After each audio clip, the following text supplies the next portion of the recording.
잠깐만요. 예. 맞죠. 40분.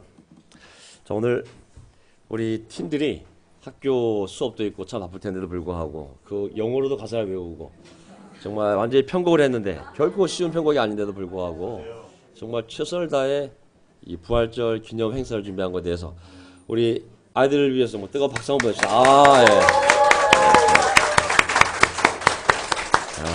깜짝 놀랐어요. 그 짧은 시간에 어떻게 이렇게 놀라운 행사를 준비했는지.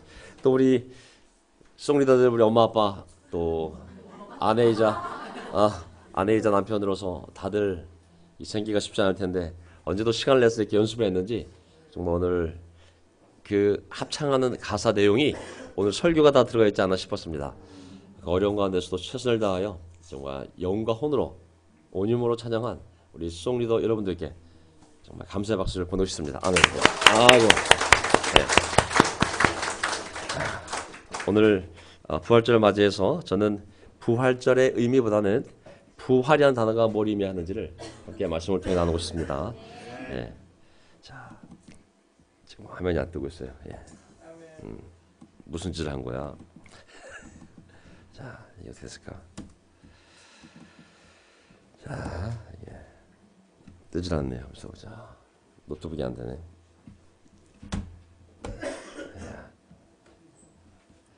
요즘에 그 감기 걸리신 분들 많으시죠? 제가 전철 타고 버스 타 보면은 야, 그 어르신 분들이 기침을 많이 하시더라고요. 예.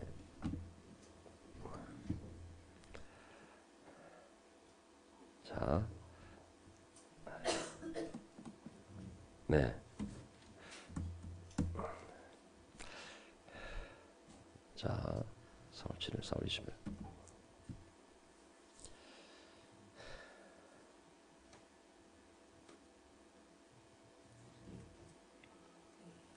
우리 어머님들도 아버님들도 어렸을 때부터 교회 다녔었으면은 뭐 부활절 설교는 지금 50번, 60번 듣지 않으셨겠습니까? 예, 항상 사용되는 구절이고 또 저는 오늘 이 제목으로 좀 세게 시작해 보고 싶습니다. 제가 왜냐하면 부활의 의미를 이 구절을 모르면 부활이 별 의미가 없거든요. 사실은 부활이라는 단어 의미는 그냥 단어 의미는 다시 일어서다예요. 그냥 stand up again, rise up. 근데 무엇으로부터 무엇을 왜 일어나는지를 모르면 부활이라는 단어 자체가 와닿지가 않거든요. 요한계시록 21장에 보게 되면 이 생명책에 기록되어 있지 않은 사람은 누구나 다 이 불바다에 던져졌습니다. 이게 오늘 설교 제목입니다. 예수 안에서 예수를 믿어 부활하지 못한 사람은 누구나 다 이 불바다에 던져질 거라고. 굉장히 무서운 말이거든요. 부활이 얼마나 중요한지. 성경을 보게 되면 하나님이 사람에게 생명을 줘서 창세를 시작했다면 맨 마지막에 하나님이 또 생명을 주어서 요한계시록에 보면 천국에서 만나는 거거든요. 에덴에서 아버지와 아들이 딸들이 사랑하는 모습인 것처럼 천국에서 하나님이 새로운 생명을 줘서 영원한 생명을 줘서 천국에서 같이 사랑하며 교제하는 거. 그 가운데 부활이 있는 거거든요. 부활. 그래서 오늘 저는 주제는 부활과 심판 그리고 지옥불과 영원한 천국이라는 주제를 가지고 이 부활의 의미를 다시 한번 생각해 보고자 합니다. 자, 오늘 설교 요점은요. 첫째는 생명이 어디서 왔는지 한번 잠깐 보도록 하겠습니다. 그 다음에 생명이 주어지고 나면 거기에 삶이 주어지고 그리고 또 죽음이 따라오지 않습니까? 하지만 다시 예수님을 통하여 우리를 부활시키게 되면 또 영원한 생명이 우리에게 주어지고 결국은 요한계시록에 나와 있는 말씀처럼 천국에서 영원히 하나님과 사랑하며 사는 삶이 우리를 준비하고 있음을 알 수가 있습니다. 자, 생명부터 제가 한번 보도록 하겠습니다. 왜냐하면 부활이라는 것은 죽은 생명이 다시 일어나는 거기 때문에 생명이 어디서 왔는지부터 한번 생각해 볼까요? 요한복음 11장 25절 예수께서 마르다에게 말씀하셨다. 나는 부활이요 생명이니 나를 믿는 사람은 죽어도 살고 살아서 나를 믿는 사람은 영원히 죽지 아니할 것이다. 네가 이것을 믿느냐? 아멘. 믿으십니까? 아멘. 예. 나를 믿는 사람은 죽어도 살고 살아서 나를 믿는 사람은 영원히 죽지 아니할 것이다. 네가 이것을 믿느냐?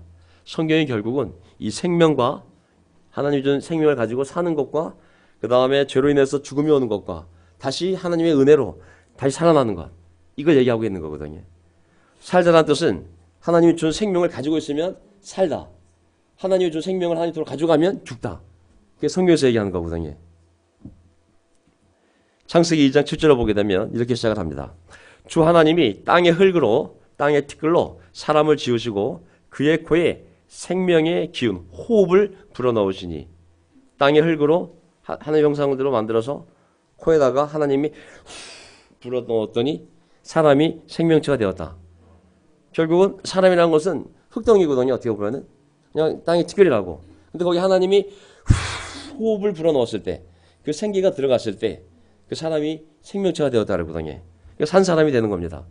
근데 반대로 죽은 사람은 뭐냐면 하나님 주신 그 호흡을 해서 사람 안에 들어있는 호흡을 하나님 도로 가져가시면 생명의 기운이 사라지면 그게 죽음인 거거든요. 그러니까 사람의 삶과 죽음의 주권자는 하나님이심을 알 수가 있습니다. 아무리 운동을 하고 뭘 잘 먹고 조심하고 그래도 결국은 사람의 생명과 죽음이 사람의 손에 달려있지 않고 하나님의 은혜에, 하나님의 주권에, 하나님의 손에 달려있음을 알 수가 있습니다. 정말 좋은 장수의 방법은 하나님 마음에 드는 겁니다. 하나님 마음에 드는 게 장수의 유일한 비결입니다. 17절. 자, 이제 이 생명이 죽음이 들어오거든요. 하나님이 좋은 거를 창조하시고 보시기에 너무 좋았다고 했는데 어느 시점에 하나님이 의도하지 않은 죽음이 이 지구상에 인생 가운데 들어오게 됩니다. 17절. 그러나 선과 악을 알게 하는 나무의 열매만은 먹어서는 안 된다. 그것을 먹는 날에 너는 반드시 죽는다. 아멘. 죽음이 들어오지 않습니까?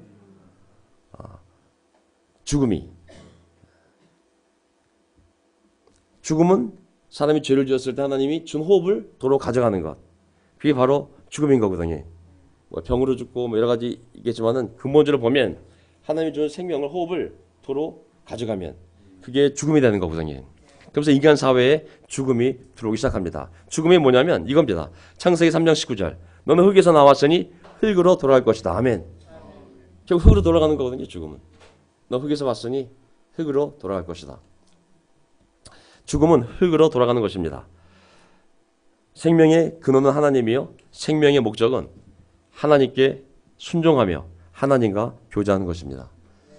성경 이야기가 다른 이야기가 아니라 뭐 복을 받고 뭐 천국에서 영원히 살고 이런 개념보다는 하나님이 자기의 모습을 닮은 사람을 만드시고 그들과 사랑하며 교제하기 위하여 에덴 동산에 두었는데 영원한 생명을 주었는데 사람이 죄를 지어서 하나님 도르고 호흡을 가져가니 죽음이 들어왔어요. 근데 하나님은 자기 형상을 담은 인간들을 다시 영원한 생명을 주어서 천국에서 영원히 함께 교제하며 사랑하기 원하시기 때문에 결국은 자기 아들을 보내서 그 죄의 문제를 해결하고 그 아들을 통해 하나님의 생명, 영원한 생명을 주는 이야기가 바로 성경의 이야기입니다. 아멘.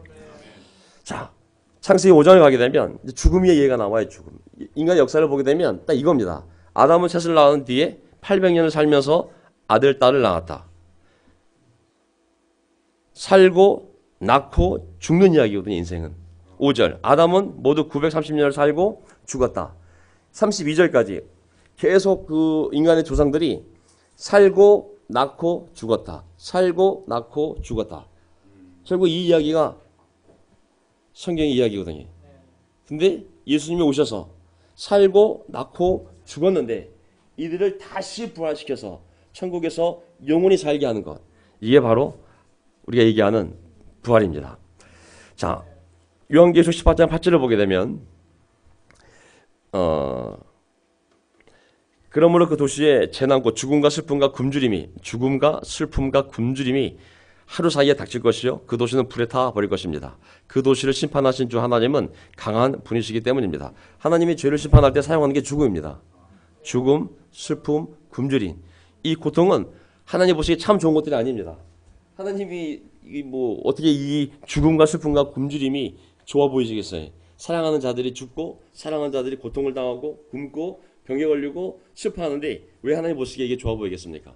하지만 인간 삶에 죄가 들어오면 죄의 결과로 죽음과 슬픔과 굶주림이 하나님의 심판으로 이 땅에 임했음을 알 수가 있습니다. 저는 교회를 생각하면 교회는 사실 우리가 생각한 것보다 더 놀라운 것입니다. 왜 놀랍냐면 이 말씀을 보세요. 마태복음 16장 18절.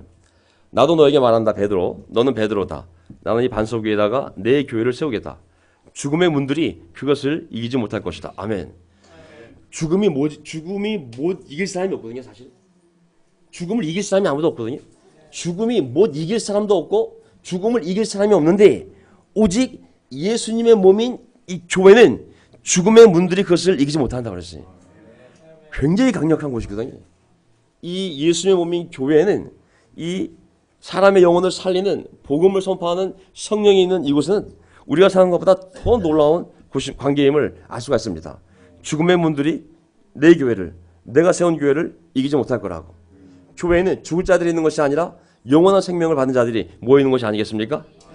자, 영원한 생명에 대해서 자, 교리적으로 한번 살짝 정리해 봤는데요. 5장 12절 로마서 5장 12절을 보게 되면 한 사람으로 말미암아 아담으로 말미암아 죄가 세상에 들어왔고 창세기 3장 또 그제로 말미암아 죽음이 들어온 것 같이 아담을 통해 죄를 통해 죽음이 들어온 것 같이 모든 사람이 죄를 지었기 때문에 죽음이 모든 사람에게 이르게 되었습니다. 충분히 이해가 되시죠? 그렇죠? 아담이 죄를 짓고 그 죄를 통해 죽음이 들어왔는데 모든 사람들이 들어온 죽음 때문에 저절 죽은 것이 아니라 아담이 지은 죄가 들어왔기 때문에 사람들이 그 죄를 또 지으면서 아담을 통해 들어온 죽음을 모든 사람이 다 경험하게 되었다는 것이죠. 하지만 예수님이 말씀하시기를 요한복음 5장 24절 내가 진정으로 너에게 말한다. 내 말을 듣고 또 나를 보내신 분을 믿는 사람은 영원한 생명을 가지고 있고 심판을 받지 않는다. 그는 죽음에서 생명으로 옮겨갔다. 아멘. 우리 안에 들어온 죽음과 죄와 그 죽음을 말미암아 어느 누구도 죄를 안 지을 수가 없고 그 죄를 짓고 나서 어느 누구도 안 죽을 자가 없는데 예수님을 통해서 죄를 이길 수 있는 권세가 우리에게 주었을 때 과거의 죄가 용서함 받고 그리고 그 권세를 이기신 그리스도 안에 있을 때 우리는 죽음이 아니라 영원한 생명이 주어지고 그리고 우리의 삶은 이미 죽음에서 생명으로 옮겨왔다고 얘기하고 있습니다. 이쪽에 계신 우리 어머니 아버님 그룹 50년 뒤에 천국에서 보지 않으시겠습니까? 너무 길게 잡았나요? 네. 금방이거든요 사실. 우리가 살아온 날수의 반만 살아도 이미 우리가 천국에 가 있는 거거든요. 제일 중요한 내 삶을 체크할 리스트는 뭐 건강 체크 뭐 약간 있지만은 내 안에 영원한 생명이 있는지 그 확신을 다시 한번 생각해 보셔야 됩니다. 어떤 것보다도 저는 이쪽에 우리 어머니 아버님 그룹은 제가 할 수만 있다면 모일 수만 있다면 매일 모여서 하나님 말씀을 공부하고 싶어요. 준비해야 되기 때문에 하나님 우리를 언제 부를지 모르거든요. 이것은 영원한 지옥과 영원한 천국의 갈림길에서 오늘도 많은 사람들이 어떤 사람은 무서운 불바다로 어떤 사람은 하나님과 사랑하는 영원한 천국으로 들어가지 않습니까? 우리가 진정코 죽음에서 생명으로 옮겨졌다면 이 안에 참 생명이 있는 자라면 그 참 생명을 가진 자들이 함께 모여서 뜨겁게 서로 사랑하며 살아가는 것 정말 중요한 일이죠. 자, 세 번째 부활 제가 부활로 이제 끝내겠습니다. 한 사람을 말미암아 죽음이 들어왔으니 그게 바로 아담이잖아요. 아담으로 말미암아 죽음이 들어왔으니 또 한 사람으로 말미암아 죽은 사람의 부활도 옵니다. 그 사람이 누구죠? 예수. 둘째 아담. 둘째 아담 바로 예수입니다. 첫 번째 사람 아담으로 말미암아 죽음이 인간 세계에 들어왔다면 이제 또 한 사람 둘째 아담인 하나님의 아들로 말미암아 죽은 사람의 부활도 이 인류 사회에 들어왔습니다. 예수님은 그 부활에 대해서 계속 약속하셨거든요. 반드시 부활이 있다고. 부활이 있다고. 요한복음 6장 39절. 나를 보내신 분의 뜻은 내게 주신 사람을 내가 한 사람도 잃어버리지 않고 마지막 날에 모두 살리는 일이다. 마지막 날에 모두 살리는 일이다. 또한 아들을 보고 그를 믿는 사람은 누구든지 영생을 얻게 하시는 것이 내 아버지의 뜻이다. 나는 마지막 날에 그들을 살릴 것이다. 아멘. 저는 우리 삶에 많은 필요들이 있기 때문에 현실적으로 정말 많은 필요들이 있거든요. 하지만 가장 중요한 본질적인 것을 우리가 놓치게 되면 안 됩니다. 우리 모두 영원한 생명을 받았고 마지막 날에 우리가 이 영원한 생명을 가지고 다 부활하여 천국에서 영원히 살 것이라는 그 은혜를 항상 기억을 해야 되겠습니다. 아멘. 근데 그게 몇백 년, 몇천 년 뒤의 일이 아니라 오늘 밤에도 이룰 수 있는 일이요. 내년에도 일어날 수 있는 일이요. 그는 예수님이 이 땅에 오시지 않더라도 우리가 먼저 갈 수 있기 때문에 정말 내 안에 그 영원한 생명을 간직하고 있는 사람으로서 내가 그 영원한 생명을 가지고 하나님 앞에 정말 날마다 기억하고 살아가는 것, 정말 중요한 준비가 아닐 수 없습니다. 실제로 예수님이 부활했을 때 많은 사람이 몸으로 부활했거든요. 예수의 부활은 그를 믿는 모든 자들의 부활의 보증이요, 믿는 자들이 마지막 날 부활할 것에 대한 예표이다. 예수님이 부활을 얘기했을 때 본인이 먼저 부활하지 않으면 믿을 수가 없잖아요. 그렇죠? 내가 부활했다면 너희들도 부활하는 거라고. 그것은 부활의 보증이요, 또 내 모습을 보면 내가 어떻게 부활할지 알게 될 거라고 예표라고 그랬거든요. 실제로 보면 마태복음 27장 51절 보세요. 그런데 보아라, 성전 휘장이 위에서 아래까지 두 폭으로 찢어졌다. 그리고 땅이 흔들리고 바위가 갈라지고 무덤이 열리고 잠자던 많은 성도의 몸이 살아났다. 실제로 예수님이 부활했을 때 그 무덤에 있던 사람들이 다시 몸을 입고 정상적인 사람으로 엄청 많이 살아난 거예요. 그리고 그들은 53절, 예수께서 부활하신 뒤에 무덤에서 나와 거룩한 도성에 들어가 많은 사람에게 나타났다. 그 당시에도 죽었던 사람들이 무덤에서 나와서 문 열고 나와가지고 다 돌아다닌 거죠. 눈으로 진짜 죽은 사람들이 살아난 것을 많은 사람들이 보게 되었습니다. 예수님도 사실 부활하신 다음에 제자들에게 계속 나타나셔가지고 자기가 영으로 부활한 것이 아니라 진짜 몸으로 만져보라고, 너희가 밥도 먹을 수 있다고 몸으로 부활했음을 계속 증거해 주었거든요. 지난주에 성찬 시간에 소금 형제가 여기 손과 발을 만져보라고 한 것처럼 진짜 몸을 입고 나타나셔서 유령이 아니라 진짜 너희도 이렇게 나와 똑같이 부활할 것임을 알려주셨거든요. 또 같이 밥도 먹으면서 이 몸으로 진짜 밥도 먹으면서 같이 생선도 집어서 그들에게 주고 생선도 같이 먹으면서 제자들에게 너희도 똑같이 내가 부활했듯이 너희들도 부활할 거라고 알려줬음을 알 수가 있습니다. 그것뿐만 아니라 계속 40일 내내 부활하신 다음에 자기가 부활한 몸을 입고 사람들에게 계속 부활하여 천국에 갈 것임을 계속 증거했음을 알 수가 있습니다. 바울도 부활한 예수를 만났습니다. 바울도 비록 음성으로 만났지만 예수님이 사울에게 나타나서 정말 사도행전 9장 3절을 보게 되면 사울이 길을 가다가 다마스쿠스 가까이에 이르렀을 때 갑자기 하늘에서 환한 빛이 그를 둘러 비추었다. 그가 땅에 엎어졌다. 그리고 그는 사울아 사울아 네가 왜 나를 핍박하느냐 하는 음성을 들었다. 그래서 그가 주님 누구십니까 하고 물으니 나는 네가 핍박하는 예수다. 일어나서 성원으로 들어가거라. 네가 해야 할 일을 일러줄 사람이 있을 것이다 하는 음성. 이 음성이 누구의 음성이죠? 예수님의 음성이잖아요. 그렇죠? 부활하신 예수님의 음성을 들은 거잖아요. 저는 우리 교회를 생각해 보면, 이 교회를 생각해 보면 저희 공부 시리즈에 부활 공부 시리즈가 있어요. 부활 공부 시리즈. 그래서 이 부활을 우리가 믿음으로도 공부를 하고 또 이성을 가지고도 이 부활을 입증할 수 있도록 공부 시리즈를 만들었어요. 이 부활을 통해서 많은 사람들의 삶이 결정적으로 변화된 거거든요. 사실은 부활하신 예수님을 보면서 이분이 진짜 한 사람이 아니라 하나님의 아들이며 나도 이렇게 부활할 것이며 언젠가 천국에서 나도 저렇게 부활하여 하나님을 만나겠구나. 이 확신이 우리 안에 있었을 때 강력한 전도할 수 있는 힘이 되는 것이고, 어떤 고난이 와도 내가 받은 이 영원한 생명을 잘 지키려는 그런 확신이 생기는 것이고, 그리고 하루하루를 이 땅에 소망을 두는 것이 아니라 내 안에 있는 영원한 생명을 의식하며 천국을 향해서 준비할 수 있는 그런 근거가 바로 이 예수님의 부활인 것이죠. 사실 죽은 자로서 성경을 보게 되면 죽은 자가 잠시 생명을 얻은 경우는 많이 있습니다. 부활의 경우 많이 있습니다. 구약 성경에는 사렙다 과부의 아들이 왕상에 보게 되면 엘리야가 잠깐 살려준 경우가 나옵니다. 또 수냄 여인의 아들 왕하에 보면 또 엘리사가 또 살려준 모습이 나옵니다. 또 이 사람들은 다 죽었죠. 잠깐 살아났다가 인간 수명이 닿았을 때 죽은 것이죠. 우리가 말하는 부활은 죽을 뻔하다가 살아난 것도 아니고 잠시 살아나서 20년 살다 죽는 것이 아니고 영원히 사는 것을 말합니다. 아멘. 성경에 남아있는 이 예수님 외의 부활은, 그 이전의 부활은 영원한 부활이 아니에요. 잠시 죽었는데 다시 살아나서 잠시 몇 년 살다가 다시 죽는 부활이지만, 우리가 얘기하는 예수님의 부활과 연합한 부활은 예수님처럼 몸을 입고 영원히 사는 부활을 얘기합니다. 예를 들면 신약성경에 보게 되면 예수님이 세 차례 죽은 사람을 살리는데, 죽은 야이로 회당장 딸 있죠. 그 딸을 살리지만 죽었겠어요, 안 죽었겠어요? 또 금방 죽지 않았겠어요? 자기 수명이 다했을 때. 또 나인성에 누가복음 7장을 보게 되면 과부의 외아들이 있는데 관에서 살려내지 않습니까? 하지만 죽었을까 안 죽었을까요? 또 죽지 않았겠어요? 또 베다니 마을에 나사로를 살려주었어요. 하지만 나사로도 죽지 않았습니까? 하지만 우리가 안고 있는 부활은 이런 부활이 아닌 거죠. 우리는 영원히 사는 부활을 얘기하는 것이죠. 영원히 천국에서 하나님과 함께 사랑하며 교제하며 살아가는 그 부활을 얘기하는 것입니다. 베드로와 바울도 죽은 사람을 살렸거든요.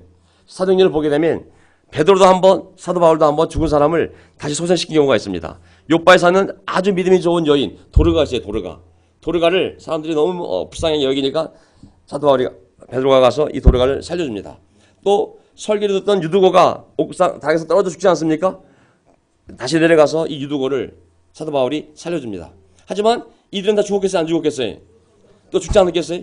하지만 우리가 받은 영원한 생명, 우리가 세례 받을 때 예수님을 통하여 받은 생명은 영원한 생명이지 또 주는 생명이 아닌 거거든요.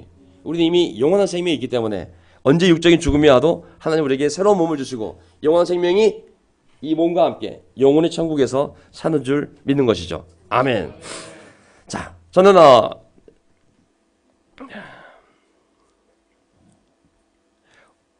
언제 예수님이 다시 오실지 이제 그날이 아무도 모르는 날이지만 언젠가는 오신다고 말씀하셨으니까 항상 마음과 몸을 준비하라고 그랬잖아요. 그렇죠? 마지막 날 예수님의 재림에 죽은 자들이 모두 부활하게 된다고 날마다 깨어서 정신 차리고 기도하며 기대하라고 말씀을 하셨거든요. 요한복음 5장 28절을 보게 되면 이 말에 놀라지 말아라. 무덤 속에 있는 사람들이 다 그의 음성을 들을 때가 온다. 선한 일을 한 사람들은 부활하여 생명을 얻고 악한 일을 한 사람들은 부활하여 심판을 받는다. 부활이 두 가지 의미가 있어요. 하나는 그냥 죽은 몸이 다시 살아나는 거예요. 하나님에 의해서. 악인도 부활하고 의인도 부활하게 됐습니다. 악인은 왜 부활하냐면 왜 저놈을 살려줘요? 그 이유가 있어요. 영원한 심판을 받기 위하여 부활한다고. 하지만 의로운 사람도 하나님 부활시킨다고. 왜? 영원히 하나님 아버지와 살기 위하여. 이 부활이 있어요. 또 하나의 부활은 뭐냐면 부활 생명을 얘기하는 거예요. 하나님이 주신 영원한 생명을 부활로 표현한 경우가 있거든요. 그래서 어쨌든 모든 사람은 반드시 부활하게 되었습니다. 아멘. 모든 사람은 반드시 다 부활하게 되었습니다. 악인이든 선인이든 하나님의 최종 심판을 받고 영원히 불바다에 던져질 것인지 아니면 영원히 천국에 들어갈 것인지 그 최종 하나님의 심판을 위하여 전부 부활한다고 얘기하고 있습니다. 예수님이 그 전에 먼저 오신다면 이렇게 오신다고 말씀하셨어요.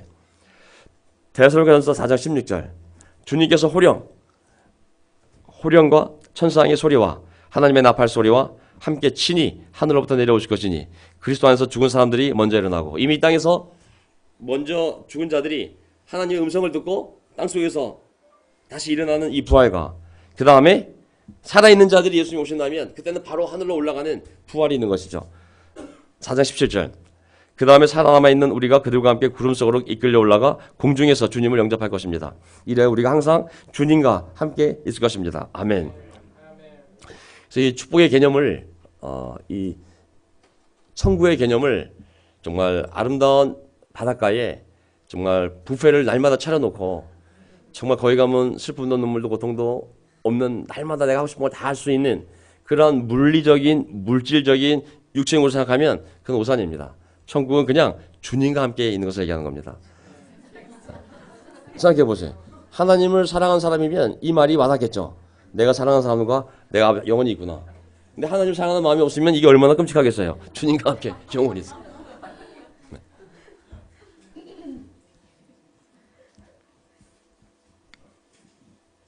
그래서 이렇게 예수님이 도전을 주신 거거든요. 자, 그리스도 없이 죽은 자들에게는 부활할 때 몸과 영혼의 영원한 형벌이 준비되어 있습니다. 마태복음 10장 28절. 몸은 죽일지라도 영혼은 죽이지 못하는 일을 두려워하지 말고 영혼도 몸도 둘 다 지옥에 던져서 멸망시킬 수 있는 분을 두려워하라. 왜? 악한 자도 반드시 부활하여 하나님의 심판을 받아야 되기 때문에 오직 하나님만을 두려워하며 영원한 생명을 갈망하며 살아가라고 얘기하고 있습니다. 자, 마지막 구절입니다. 창세기 1장을 보게 되면 동산이 있고 하나님 자기 모습을 닮은 존재를 흙으로 만들고 거기에 자기 호흡을 집어넣어서 산 생명체를 만들고 이 생명체하고 사랑하며 교제하며 사는 모습이 나오잖아요. 아버지 아들 딸들로서. 천국에 보면 똑같습니다. 다시 예수님의 부활을 통하여 십자가를 통하여 모든 죄를 용서받은 자들, 그래서 죽음이 벗어난 자들, 생명으로 옮겨진 자들, 예수님을 통하여 하나님의 선물로 영원한 생명을 받은 자들이 다시 천국에 올라가 그 영원한 생명과 하나님 준 새로운 몸을 입고 영원히 하나님과 사는 것이 나와 있는 것이 바로 요한계시록이거든요. 11절 요한계시록 이게 성경책 맨 마지막 부분입니다. 21장 20장도 있지만은 나는 크고 흰 보좌와 거기 앉으신 분을 보았습니다. 땅과 하늘이 그 앞에서 사라지고 그 자리마저 찾아볼 수 없었습니다. 나는 죽은 사람들 큰 자나 작은 자나 할 것 없이 다 보좌 앞에 서 있는 것을 보았습니다. 하나님의 보좌 앞에. 그리고 책들을 펴놓고 또 다른 책 하나를 펴놓았는데 그것은 생명의 책이었습니다. 죽은 사람들은 이 책에 기록되어 있는 대로 자기들의 행위대로 심판을 받았습니다. 그들은 각각 자기들의 행위대로 심판을 받았습니다. 15절 이 생명책에 기록되어 있지 않은 사람은 누구나 이 불바다에 던졌습니다. 아멘. 우리는 언제 우리가 지은 모든 죄의 항목이 지워지고 구원받은 자로서의 이름이 이 생명책에 기록되었을까요? 언제? 그렇죠. 예수 그리스도를 믿고 예수님의 죽으심과 연합하는 사례를 받고 그분의 부활과 연합하는 사례를 받은 우리는 예수님의 죽으심과 함께 연합게 되었기 때문에 예수님의 죽으로 말미암아 우리의 모든 죄가 용서되었고 예수님의 부활과 연합하는 사례를 받았기 때문에 그분과 함께 부활되어져 영원한 생명이 우리에게 주어진 줄 믿습니다. 아멘. 이 15절을 절대 가볍게 여기시지 마시고 받은 자들이면 정말 감사와 찬양으로 모이게 힘쓰고 이 생명을 가진 자처럼 우리가 최선을 다하여 살아가고 만약에 이 생명책에 내 기름이 분명히 기록되어 있다는 것을 믿지 못한다면 겸손하게 우리가 하나님의 말씀을 받아들이고 예수 그리스도의 이름으로 세례를 받아 죄 용서함을 받고 그리고 이 생명책에 우리의 이름을 기록해 놓아야 됩니다. 언제? 오늘 밤이라도. 그 다음에 우리 형제자매들 마지막 구절입니다. 이거는 우리 형제자매들에 대한 구절인데요. 요한일서 3장 14절 우리가 이미 죽음에서 생명으로 옮겨왔다는 것을 우리는 압니다. 아멘. 세례받을 때 우리는 죽음의 생명으로 옮겨갔어요. 다 알고 있어요. 근데 이것을 아는 것은 우리가 형제자매를 사랑하기 때문입니다. 사랑하지 않는 사람은 죽음에 머물러 있습니다. 교회로서 우리가 영원한 생명이 있는 자라면 정말 우리가 세상의 죽음과 욕심과 그 더러운 음란한 세대에서 벗어나서 거룩하고 즐거운 주님의 성전에 영원한 생명을 받은 자들로서 모여 산다면 우리가 계속 확인할 게 하나 있습니다. 형제자매를 사랑하지 않는 사람은 다시 옛날 삶으로 돌아간 삶이라고 그러거든요. 우리가 형제자매를 사랑하기 때문에 내가 영원한 생명이 내 안에 있다는 것을 확신할 수 있는 것이지 내 안에 그 사랑이 식어간다면 그 사랑이 내 안에 있다는 것을 누구도 확신할 수가 없는 것이죠. 사랑하지 않는 사람은 죽음에 머물러 있습니다. 우리가 뜨겁게 서로 사랑하고 그리고 그 사랑을 말미암아 많은 사람을 구원하는 정말 명동교회가 되기를 간절히 바라면서 오늘 부활 모든 예배를 준비해 주신 모든 분들께 감사드리며 설교를 마치겠습니다.